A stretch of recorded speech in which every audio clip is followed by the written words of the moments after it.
Hello, and welcome to Educational Triage, where we discuss issues in alternative education. This is a discussion about teaching, by teachers, for teachers, and others who are interested in the alternative education world. We hope you find today's episode relevant, engaging, and useful. And if you do, please subscribe. I'm Tony Hunt, and I'm here to help guide you with the help of my friends Christy and Philip.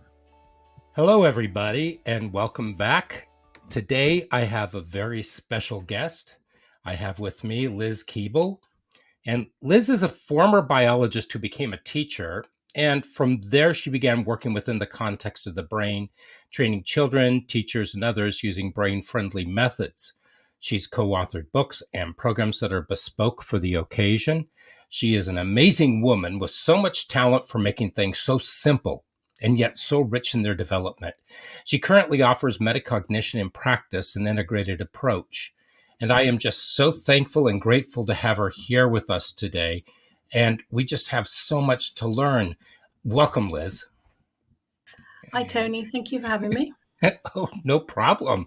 I really feel as though you're being incredibly beneficent. So tell us a little bit about what is metacognition so that we have a context before we go into everything. Okay, yeah. Metacognition is often translated as thinking about thinking, but in my opinion, that really doesn't go far enough. Because if you have the word meta on the front of something, it's really turning attention to itself. So you have a going beyond the normal or transcending the normal. So metacognition means going beyond or transcending our original thinking processes. So you have to be able to think about thinking, but also including yourself. So for me, the most important aspect of metacognition is the introduction of self into it, and for students to be able to understand themselves as learners and the learning process to be able to be metacognitive. But I'll talk more about that later on. Oh, perfect. So my first question for you is, what should a teacher have before ever meeting with any students? What should they have in place? That's a really good question. And I've got quite a long answer to that, but I want to start with a quote. It's one of my favourite quotes from education, from David Bowd and his team. It goes back to 1985, but it's still very much relevant today. So it says, those who plan to set up a learning situation, whether it be formal or informal, cannot presume that the experience which they hope to elicit will actually take place. The nature of the experience will be determined largely by what the learner brings to the situation. Sometimes the outcome is different from what was planned, and the teacher can be placed in the unenviable position of attempting to work with an experience that the student didn't have. Teachers need to be conscious of the priorities of learners in the process of learning and need to appreciate that what emerges from the learning activity will be determined more by the learner than by the person who designed the activity. Now, for me, that's a really important quote because it highlights for us that the need for us to meet students where they are. Otherwise, we're not going to be able to help them make progress at all. And that obviously is difficult because every child is different. So it makes a teacher's job even more difficult if we're really going to turn our attention to the individual learner and what they need. The same applies whether you're working one-to-one or with a class. But I'm going to look separately at working one-to-one, but that will also apply to a class as well. So we'll kind of move it on to that later on. If students are working on a one-to-one, it means that they're likely to have some kind of difficulty. That's why they end up in a one-to-one situation. So I've got a list here of some of the potential difficulties. So we can include physical disabilities, autistic spectrum disorders, language barriers, executive function disorders, a poor self-concept, the impact of trauma, specific learning difficulties, a fixed mindset, cultural differences, and no switch into secondary learning mode. Now, that's a big list. And the youngsters that we work with potentially could have any of those issues. But with some of those, or in fact most of them, you know what you're dealing with and you can adapt accordingly. The difficult ones are the psychological aspects, and there were three particularly in there. The first one was the no switch to secondary learning mode, which I'll explain in a moment. Okay. Second one is the poor self-concept, and the third one is the fixed mindset. And those are the ones that are harder to deal with because they're kind of what's going on inside the child's mind. But obviously that's where we're trying to go today, is because for me, inside the child's mind and what they bring with them is the thing that we have to give the biggest consideration to. That's the best preparation we can make. So just to think for a moment about this idea, it's a concept that's not always considered in education, but it's my specialist area. So that's why I'm going to bring it in here. And that is this difference between primary learning and secondary learning. Not primary education and secondary education, but they're two different ways of learning. So primary learning is the one that we all use from birth onwards. It requires virtually no effort because it involves the subconscious brain. And it's self-motivated from curiosity. So we all know that young children will learn to walk and talk through just their curiousness about what's going on, and they want to have a go at it. That primary learning engages all five senses and includes that learning to walk and talk, and includes the development of a self-concept, which is what we're going to come back to kind of as our second thing. So that's the way that we all learn naturally. And everybody's inclination is that way, and all small children are learning that way. But then when they get into school, particularly as they move further through school, the whole thing switches to not learning from experience, but being taught, which is a very different concept. So for that secondary way of learning, where you're being taught, you require reasoning skills. It does require effort. It involves the conscious brain this time. It includes the academic learning and study skills. It's culture driven because we have decided that children need that education. And it involves being taught by somebody else and is actually affected by the self-concept that the learner has of themselves. So we've got two kind of almost opposite ways of learning here. You've got primary and secondary. The primary is subconscious, the secondary is conscious. The primary requires no effort, the secondary requires effort. Primary is motivated by curiosity and secondary is motivated by expectation. Your primary learning is the natural use of all the senses, and the secondary learning is actually reduced engagement of the senses. And then primary learning does not require a sense of self, whereas secondary learning, a sense of self is essential. So you can see they're two very different ways of learning. And the issue is that some children don't make a successful transition from one to the other. So you've got children in school, and the further they get into school, if they carry on using the primary learning where they're soaking up information from the environment, which is perfectly natural, if they carry on learning that way and don't get hold of the concept of the secondary way of learning through being taught, that's when a lot of children get left behind. Carry on. Is there a natural progression? So let's say that, because I'm guessing that when we have students who go through what we have in our country, the kindergarten, and then they go first, second, third, fourth. And these things, I think, are probably more instilled into them as they go through each year.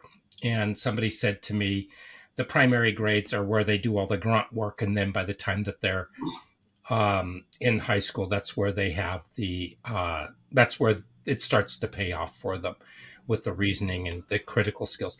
Do you think that doesn't happen naturally on its own, though? Do you think that they? Yeah. And is there a natural way to do that without trying to, in a sense, what some people might think is force feeding the students what you might call the secondary? Yeah.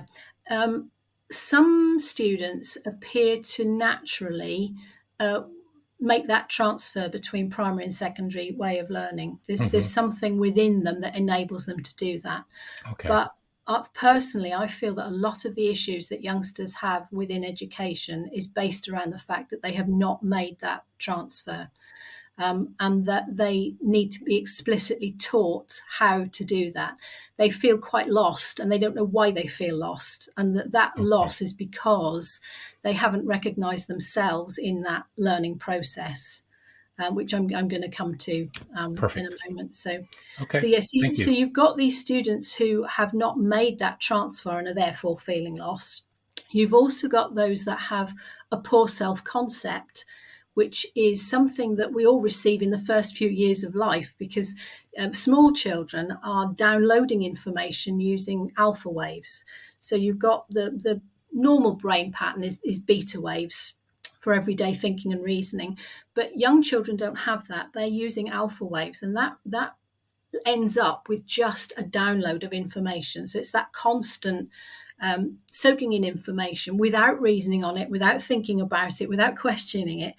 And as part of that download, they pick up on a self-concept. So it depends on how people are treating them, what people are saying to them, what people are saying about them, and the experiences that they have in that first 7 years of life, basically, will help form their self-concept. And then if they go into school with a poor self-concept particularly, then experiences in school can add to that and make it even worse. Those that arrive with a really good self-concept often do well from the beginning, although sometimes experiences in school can kind of make it worse than it was when they started. It just depends on the experiences they have. But so you've got these kind of psychological issues where you've got a child that hasn't made that change from one type of learning to the other, or they've started with a poor self-concept, which is compounded as they've gone through school. And obviously, as part of that, sometimes you've got that fixed mindset as well, where they feel that they're either clever or they're not. They either have academic ability or they don't. And that it doesn't matter how much effort they put into it, that it's not going to change anything, and therefore they give up. So we've all heard of Carol Dweck's work on growth mindset, that they need to be thinking the fact that they can make a difference, that what they do will make a difference to the progress that they make.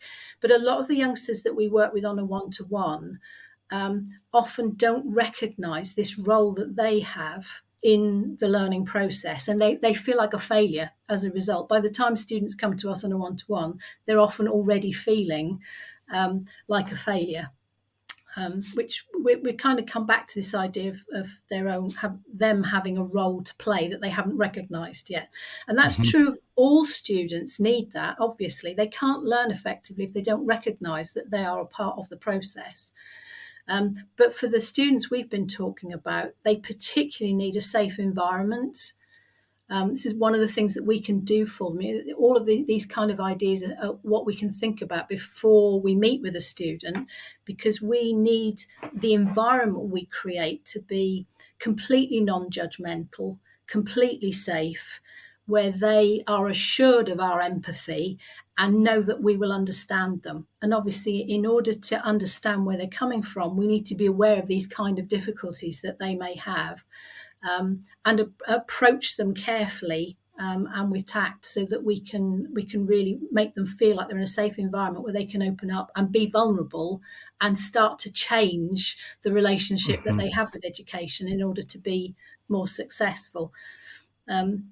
So once they feel safe and listened to, then you can start on a process that will kind of help get them from what we were saying, like almost getting them from that primary way of learning to the secondary way of learning. So are you okay if I go ahead and list one or two of the things that can help with that? Yes, please. Yeah. Okay. So the first thing is the need to explore their strengths. These youngsters often don't have a basis from which to see themselves as successful. So for me, it's really important that we find out what their strengths are, what they are good at, what they are passionate about, and kind of build on that so that they feel that they're not starting right from the very beginning. They have some strengths, and that what we can help them with is to think differently in order to gain some more strengths, to build on the strengths they already have. And then they're far more likely to approach those areas of weakness that they have, because they can then see that they can make a difference. And to do that, sorry, go on. Oh, no, I think you're going to do exactly what I was going to ask you, which is, how do you find those strengths? Yeah. Yeah. Come back to me if I don't cover it for you. What they need to appreciate, and that again has to be taught explicitly in a lot of instances, is the need to move out of their comfort zone. A lot of these children have kind of hunkered down inside their comfort zone in order to feel safe. So, and we're trying to ask them to come out of that, but they have to recognize that that's where they are. And the problem with the comfort zone is that you can't learn there. The whole point of it is to make us feel safe. And so within a comfort zone, no learning actually takes place. And for children to appreciate that they aren't going to be able to learn if they want to protect themselves the entire time by staying in that place, whatever the comfort zone looks like for them. It's different for different people. But we need to talk to them about the fact that they need to move out of that and into what I would call the challenging zone.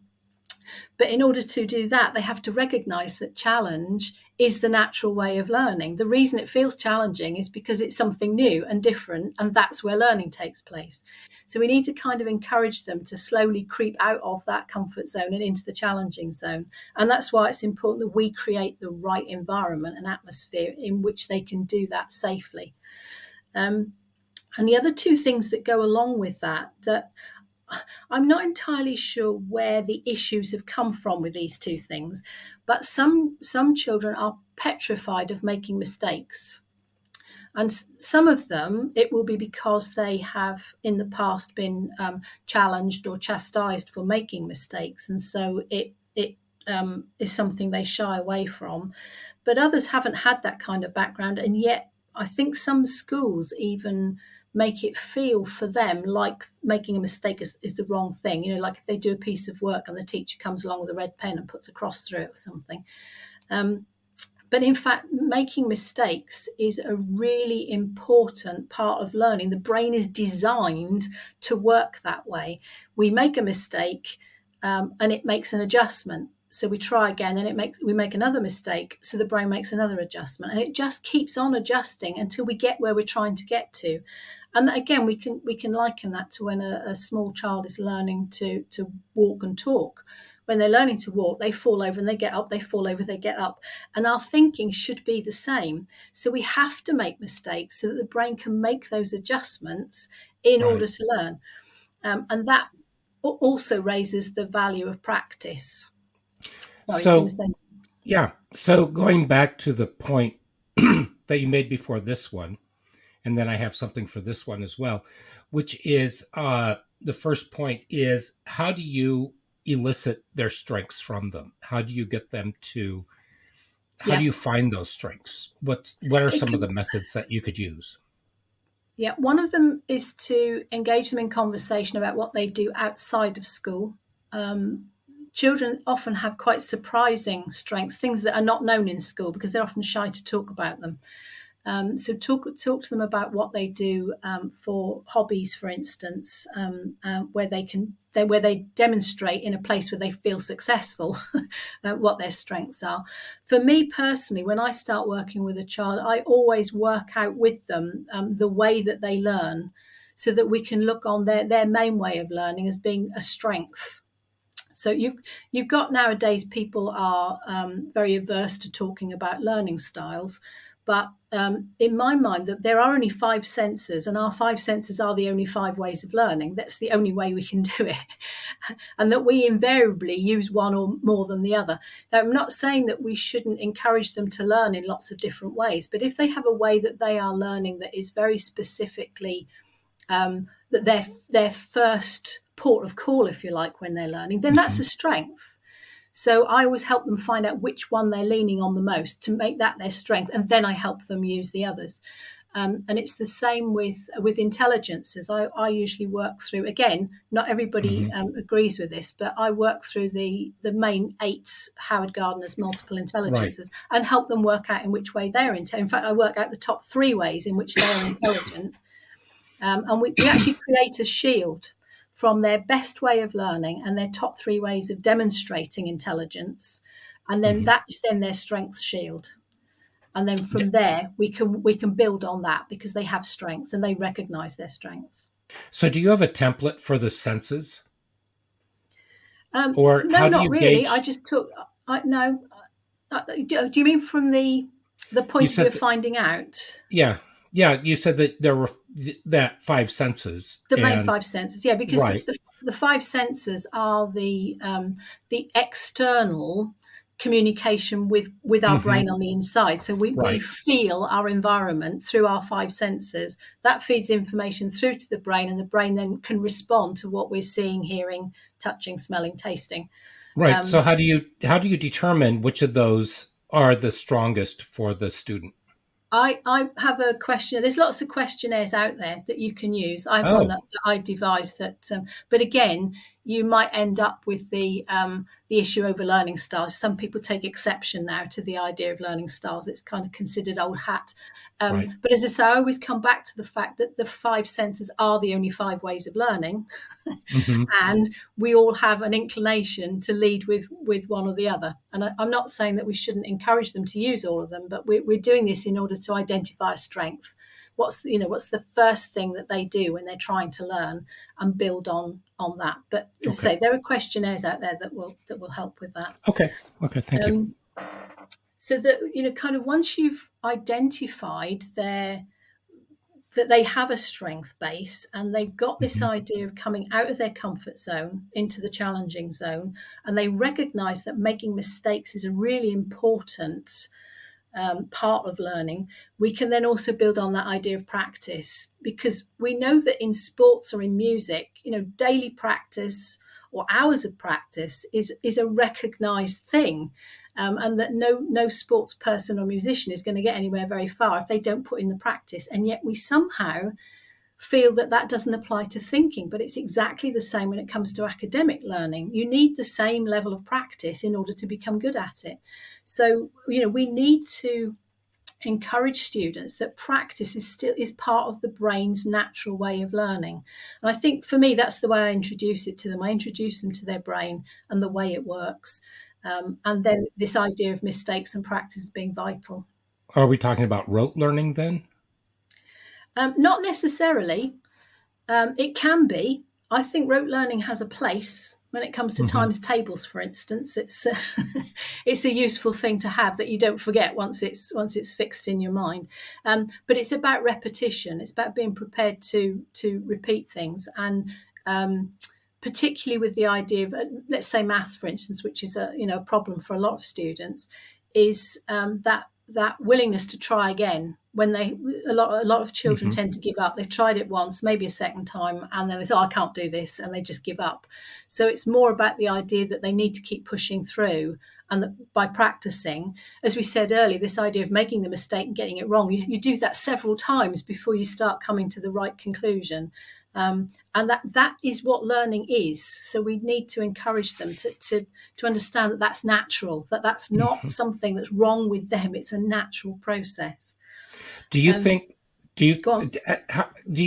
that them wanting to have the immediate result, how much do you think that that's determined by social media and their instant gratification that they get? Do you think that plays a role? Yeah, I'm sure it does. I mean, it's part of the culture now, isn't it? I think they get that message when they're small from parents and family and friends and so on. I think it is just part of the culture, and we've lost this. But I mean, it's not lost completely, is it? Because we still have people who are prepared to push themselves to be good at sports and music and other things, and that's how they do it. So it's just about enabling youngsters to see that is a natural process, that there's not something wrong with them just because they can't get it right the first time. So, I mean, what we're saying here really is that much of what students achieve is about what's going on inside their heads, which is why I read the quote at the beginning. Right. Because I think if we're thinking about working with students, then this idea of meeting them where they're at and finding out what's inside their heads is actually really important. Mm-hmm. And that kind of brings us to the cognition side of things. Just kind of, we use the word cognition quite freely in education, but just to think about what it actually means, that it's all the mental processes required to gain knowledge with an understanding of its significance and an ability to base decisions on what has been learned. So kind of cognition encompasses all of that. But I always think it's quite interesting to look at what those cognitive processes break down to, some of them, because they're a clue to how we can help children. Because the first part of a cognitive process is the ability to pay attention. So once a child has paid attention to something, then they need the ability to stay focused on that thing that they're paying attention to. And that's when visual and auditory processing will kick in to try and make some sense of what it is that they're paying attention to. And that then gives them the perception of an experience. So something's been gained inside their head because they've gained a perception from it. And that should then make them feel an inclination to explore further, to gain their interest, as it were, to take it further. And then that further interest then changes the original perception and switches it around a bit. And that's when learning really starts to take place. And then they can start using that information to make decisions or apply it to imaginary situations, all of which are really needed. And so really all of those those breakdown bits of the cognitive process come together to create what we know as the learning process, basically. Mm-hmm. But I'll come back to that idea later about the how we can use that knowledge about cognitive processes, because we said at the beginning that my area is metacognition. Which obviously is building on the idea of the cognition itself and taking it further. As we said, it's kind of going beyond or transcending the cognition. So it's that kind of mind-blowing situation where the mind is paying attention to itself, which is in itself difficult to think about. So I kind of think of metacognition as being turning attention to your own thoughts, recognizing how you are creating those thoughts, and having the ability to consciously change your thinking to get a different result. And that requires a sense of self. So that's why we can't translate it as just thinking about thinking, because that leaves the sense of self out of it. Because for me, that's the biggest ingredient, is a learner appreciating their own thinking. They have to change the way they think in order to get different results. So until they can do that, nothing will change for them. So if a student, this happens to so many different people, and I hear about it, and people say, "What do you do?" And I'll tell them, "Well, I'm an English teacher." And they'll say, "Oh, I did so poorly in English, I just can't do it." Or they do the same thing with math. Yeah. And I tell them, no, you probably just didn't figure out the right way for you to understand how the process went, because I see what you do, and you do things in a step-by-step way. And I know that you could most likely do math, or as you say over there, maths, the same way, that it's a process. And that and English, in a sense, is just considering and just letting loose with your imagination a little bit and putting together ideas and seeing how those fit in with the context of what it is that you're reading, which sounds more complicated than it really is. But I think one of the things that helps is you mentioned the word can't there. I mean, we hear that a lot, don't we? I can't do this. Yeah. So one of the things that I always teach them is the importance of not using the word can't. Because I usually explain the difference between their conscious and their subconscious brain. And the problem is that the subconscious brain doesn't think for itself. So it will just do as it's told. So if if the conscious brain is saying, I can't do this, then the subconscious brain will be saying, oh, okay then. And it will make sure we can't do it because it's doing as it's told. So we don't want to be telling our subconscious brain that we can't do something. So I always encourage them to turn it into, I can do this. We actually go through an exercise where we take the T off can't and throw it away. So they're left with the word can. So I can do this, but obviously if it's something they're struggling with, that still feels like a lie. To just sit there and say, I can do this doesn't actually change anything. But you're using the right word for the subconscious brain. All you need now is to convince it that it's true. So some people suggest using, I can't do this yet. But to my mind, that is still telling the subconscious brain that you can't do it. So I prefer to have them say, I can do this. I just need some help, because you've then given the subconscious brain the right message that you can do it, and you'll be able to do it once you've gained the help that you need. So it kind of helps them recognize the need to have that positive attitude to convince the subconscious it's possible. And then the solution is to get the help. So it kind of normalizes again getting the help, because sometimes that's seen as an embarrassment that you need the help. So, it kind of helps with that as well. You just need to find the right door or window to open so that you can go through and you're there. Yeah. So just kind of thinking about everything that we've said, I know you're interested in the whole class perspective as well on all of this, because obviously we've been talking about the way that you work on a one-to-one with students and the way we should approach that, really.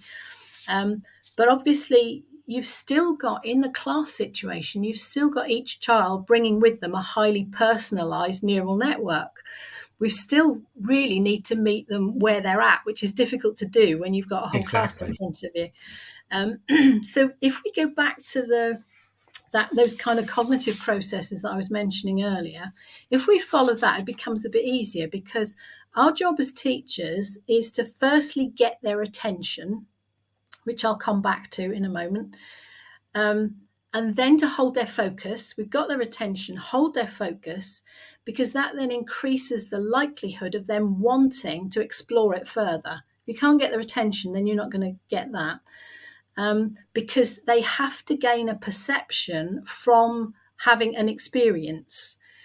And so if we can't get their attention, we don't get their focus, then they're not going to have any kind of perception of any kind of experience. So they need to have that, be prepared to change the way they are thinking in the light of new information, again, which is what learning is. So I've kind of tried to think about some of the ways that I used to get the attention of my class. I'm going to share one or two of them with you. I was a high school science teacher. So I was teaching in the UK, that's kind of 11 to 16. I taught some higher level classes as well, but basically it was the 11 to 16-year-olds.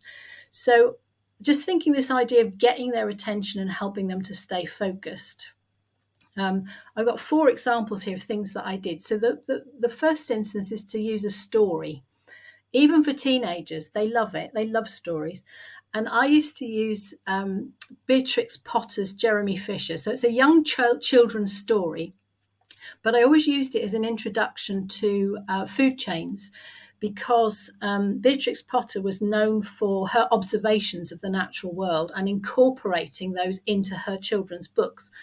And in Jeremy Fisher, you get the idea of what eats what. You get this kind of idea of a food chain going during the story. So I used to read them the story and they were riveted. You could hear a pin drop, even with teenagers, hearing this little story.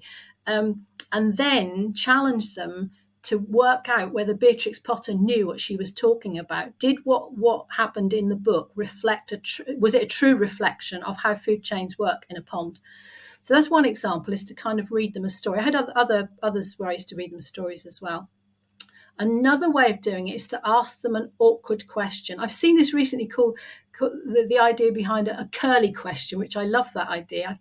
Some people call them juicy questions. I love the idea of a curly question, one that kind of makes you go, what? So an example of that was to start a module on genetics. I used to write on the board in big letters before they came in the room, "Are you human? How can you be so sure?" So they would see that as they came in the room, and they'd start talking to each other as they were settling down. And then that's how I would start the lesson. Say, "Okay, have you worked it out yet?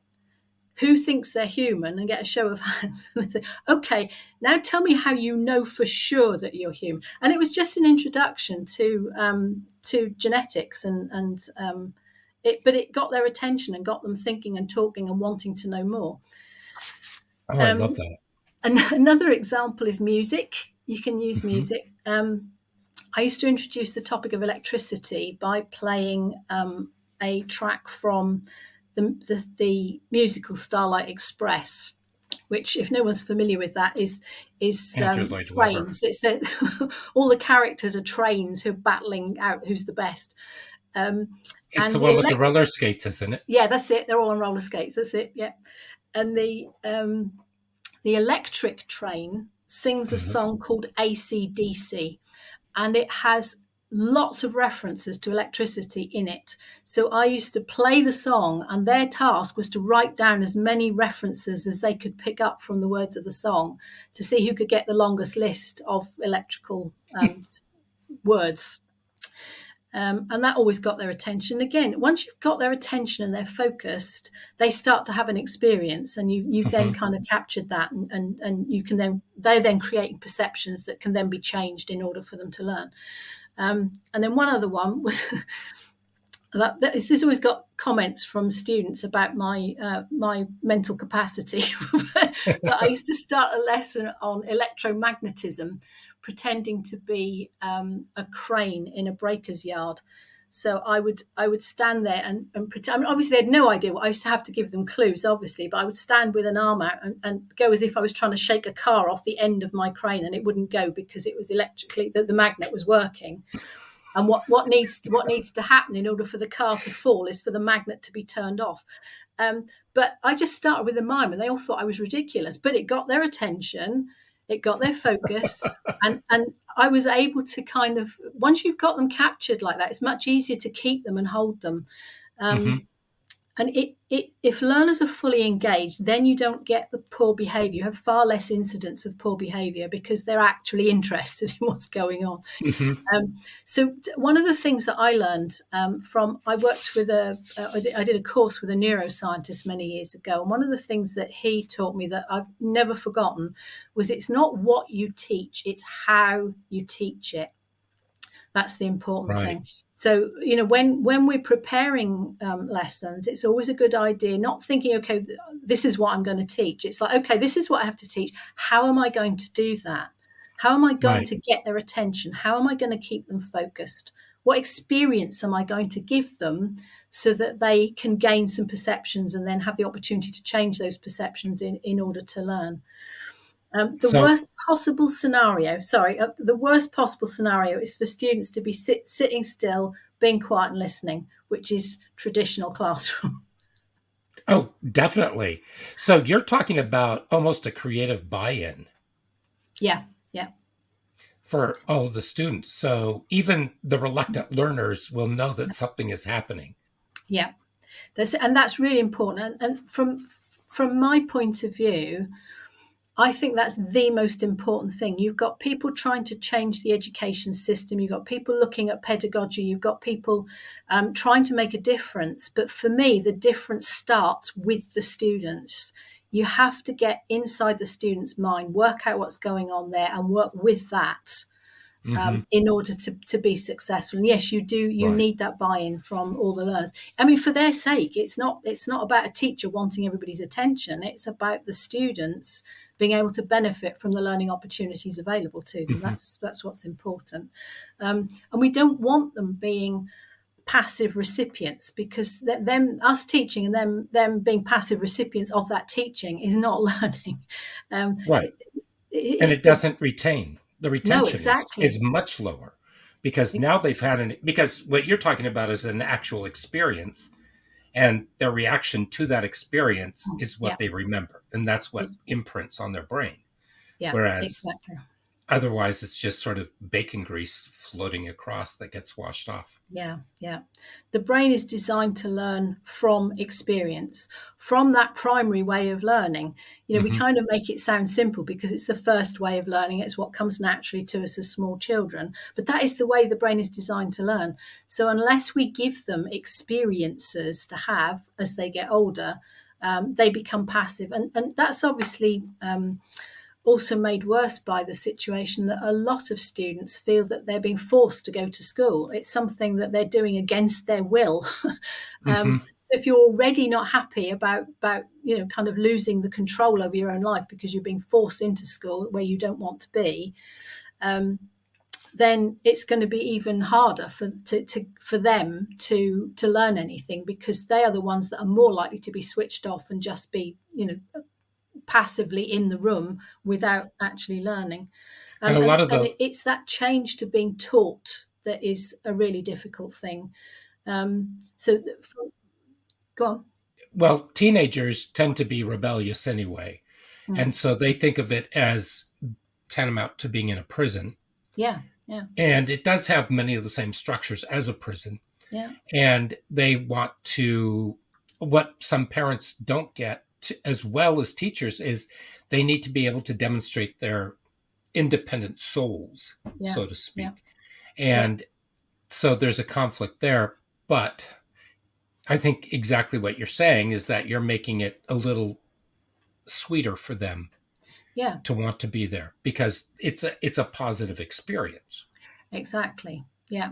And again, I think that all comes back to what we've been saying about starting from where they're at. And if where they are at is resentment at being in school, then we have to Mhm. turn that around before we can. I don't like to use the term teach them anything, because I'm all about learning rather than teaching. I mean, we are teachers, but we are helping them to learn. But I think that comes down to a lot more than teaching them our subject. If we just throw our subject out there and hope it sticks, then we're not really achieving anything very much. I Well, that think, goes with that goes with the John Abbott quote: "Are students there to be taught, or are students there to learn?" yeah, exactly. And I think what's important to that is that they have to know what their own role is in the process. I think part of Hmm. the problem with that passive education that so many of them are having is that they don't see their role. It's never been explained to them. Because of those original feelings that they have about not wanting to be there, they've never really come across this idea of their own involvement in it. But they also need to be given the time and the space to think and reason. School lessons are often not designed to give the student time and space. And real thinking takes time, and it takes the space to be Hmm. able to develop ideas and have a real experience and change perceptions. But a lot of learners just don't get that time and space, and they also need the opportunity to wrestle with challenges, because learning is very much about, if we don't want them to have this kind of fixed mindset, then they need to have a head full of knowledge and ideas and so on, but that changes in accord with any new learning, any new information that comes in. Hmm. But they need to wrestle with the challenges that brings, and learn how to change their minds. Because a learner who can change their mind in the light of new information is in a much stronger position than one that kind of sticks rigidly to their original ideas, which is why we really need them to have a growth mindset. And if we don't do those things for them, we're kind of setting them up to fail, really. They're going to be in school for a very long time and not really gain anything from it. So, from my perspective, anyone who really wants to make a difference in education has to start inside the learner's head. Right, right. And I think that you made such a huge impact on me because, just for our listeners, I was introduced to you through the Quantum 10 conference, Yeah. which is the conference. It's an international conference that deals with social emotional learning. And you did what goes on inside a learner's head, which was impactful.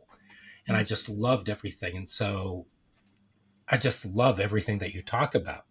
So I'm going to wind us up or wind us down, because winding up, Yeah. winding up is not the right word for you. Mhm. And so just to review, we use the five senses in order to discover the strengths of the student or where Mhm. they're coming from. Then we can use Gardiner and the multiple intelligences, and we try to make them comfortable and teach them how to fail positively. Mhm. Am I on the right track? Yeah, I wouldn't use the word fail though. I always use the fail as an acronym: first attempt in learning, Okay, perfect. so And that we then don't use the word. Yeah. so what do we use instead of fail then? What's a better word? So if Oh, sorry. somebody Yeah. says, so Yeah. we say, you can do it. We're just trying to find the right way for you to do it. Yeah. Okay. Yeah, I don't. I'm trying to think what word I use because I don't tend to go in the direction of failure at all.